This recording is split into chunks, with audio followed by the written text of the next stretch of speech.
Hello, Traditions! Welcome back to Tagum Doctors College. And this is again your learning partner, Teacher Anna. So, last week we have done our exam or the last exam, second quarter exam. So, as promised, I will be giving to you the pre recorded video discussion for our last lesson, which is lesson 14 of Philippine Politics and Governance, and this is entitled Civil Society, Organizations, and Social Movements.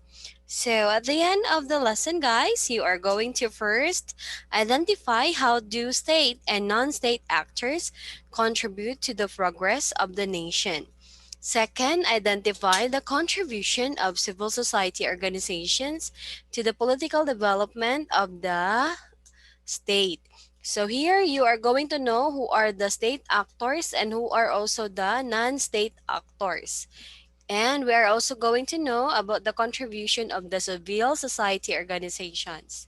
And the third one, we are also going to understand how do social movements shape Philippine society and politics. Now, let's try to know the role of the civil society in the Philippines are in the Philippine politics. So civil society, guys, as we all know, is the aggregate of non-governmental organizations. So hindi yung mga uh, establishments na hindi own ng government and then they are not for profit too. So they are what we call the civil society or the non-governmental organizations and institutions. So they manifest or that manifest interest and will of citizens. So, ang ilahang ang ilang ginapaglaban, ilahang gina-operate is most likely is kung unsa to ang will sa citizens. So, operating within the framework of law, civil society referred to as the third sector. Diba? So, ano yung mga sector gani? So, we have the government sector and the private sector. Now, the third sector is the civil society sector. So, this is what we call the third sector of society. So, ang first nato is the government sector and the business sector. And the third sector is the civil society. So, ito yung mga ano, ito yung mga mamamayan. So, tayo ito. So, we can have a protest if we doesn't like some law nga ilahang gipang pasa. So, pwede na ta pasa og petisyon para mabawalang bisa to siya nga balaod. So, that is for the civil society. Now, let's try to know more about the non-governmental organizations. So, ito yung mga hindi siya own ng government na mga organizations or what we call the NGOs. So, hindi rin sila for profit. So, non-profit ito and this is a voluntary organization. So just like the Church of God NGO or non-profit organization. So this is a voluntary organization. This is an example, guys, that I belong to when I was in my college days. We help poor individuals, poor families. We feed differentiated kids nga belong sa kanang pinakaluoy nga society. So sometimes we feed differentiated malnourished students. At the same time, we also feed mga street children. So that is also an example of NGO. So kasagaran ani is ka ng mga church, nasa church nga sector, napod ani nga ng mga foundation. So ang ilahang guys, ang ilahang main focus or their main point is to have non-profit but voluntary organization. So gibuhat ni siya, namugna ni siya para makatabang, like for example for sa mga foundation or school nga foundation, so namugna ni siya para makatabang sa mga estudyante nga naghihikahos kanang mga anak, mga farmer or mga anak o mga pobre kaayo. So that's why there is a foundation or school foundation nga nagapaeskwela sa ilaha. And we also have mga NGOs nga Like for example, mapakaon og mga estudyante nga mga malnourished or mga NGOs na owned by the private sector. Like for example, Kapuso Foundation, that is an NGO. We also have Kapamilya o sa nila Bantay Bata, that is also an NGO. Uh, so they are what we called NGO. So kana siya katong mga non-profit, like for example Boys Town, Girls Town, so those non-profit, non-state and voluntary organization, those are NGOs. Napoy mga bahay ampunan nga government owned, napoy mga bahay ampunan nga mga NGOs, or they are non-governmental organizations. So, as I say a while ago, guys, let's try to know what is a state actor and non-state actor. So, actually, guys, the state actor and the non-state actors, we have, or both of them have contributions to the development of the country. So, state actors, guys, those refer to government officials and policymaker of nation. So, katong mga nagtrabaho sa gobyerno or mga government officials, they are state actor. So, dapat ang ilagyong unahon is ang kapakanan ng state or ng country. And then, the policymaker, ato ang mga judicial, legislative department, the executive department, those are state actors too. So, kinsa di ang mga non-state actors, ma'am? So, the non-state actors, guys, ay mao na sila kita ang nabilong sa society.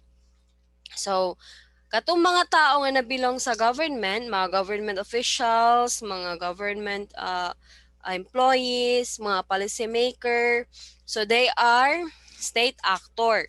While ang katong wala nabilong dito, mao na to siya ang mga non-state actor. Like for example, mga estudyante diri sa Pilipinas, mga teachers sa private school, so they are what we call non-state actors. So we are not part of the government, but still influence the political conditions of the country. So even the NGOs are also non-state actors. Isa pa. Mga foundations are also non-state actors. Mga private-owned companies are non-state actors. So, basta maka-influensya ta, or we can influence the political conditions of the country, so we are non-state actors. Society, the mga anak bayan, mga anak pawis, mga differentiated NGOs are non-state actors. Now, let's go to the next one. So let's try to know about the PRRM. So PRRM, guys, unsa din ni siya? So this is abbreviated for, or it stands for Philippine Rural Reconstruction Movement. Okay? Philippine Rural Reconstruction Movement. So unsay trabaho ani nila, ma'am? So they are a non-governmental organization, an institution formed in 1952 in order to assist the poor members of society in the Philippines. So gusto nila nga ma-assist ang mga pobre nga tao or poor members of society. Civil society organizations work to address political inequality through information dissemination programs and by lobbying for the abolition of political disasters or dynasties. The activities of CSOs may give rise to social movements or collective actions aimed at causing change in society. This change may involve addressing the needs of represented sectors in society. It may also refer to radical transformation in the government, such as overthrow of government officials. Okay, ni siya mga Philippine Rural Reconstruction Movement. It is because they are trying to build, or they are helping the community, or to build a sustainable community. So isa ni sila sa mga CSO or civil society organization. So ang ilaha jud nga tumong is maprotektahan, matabangan ang poor member of society in the Philippines. So a lot of people really want better lives for everyone. Dili lang sa isa or duha nga mga tao or pamilya, but for everyone. Okay? That's why namugna ang PRRM, because they want to build a sustainable communities.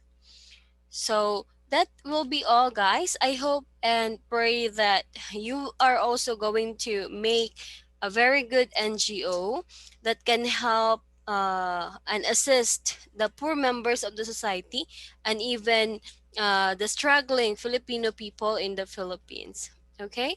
I hope in the future you will exercise your 3H, your big hand, big head, and big heart. Okay? Big head that is full of knowledge or knowledgeable to do the right thing, and not uh, and discourage doing the bad things, and a big heart that can empathize to other people, and a big hand to help. Okay, so thank you so much to the Shins for listening to our lesson today. I hope you learned a lot from our lesson. So, as I say, I will be giving 10 points if you, or additional 10 points if you type your message to the stream section, and then you will at the last part of your message you will just say thank you, Ma'am Anna, and then you will get additional 10 points.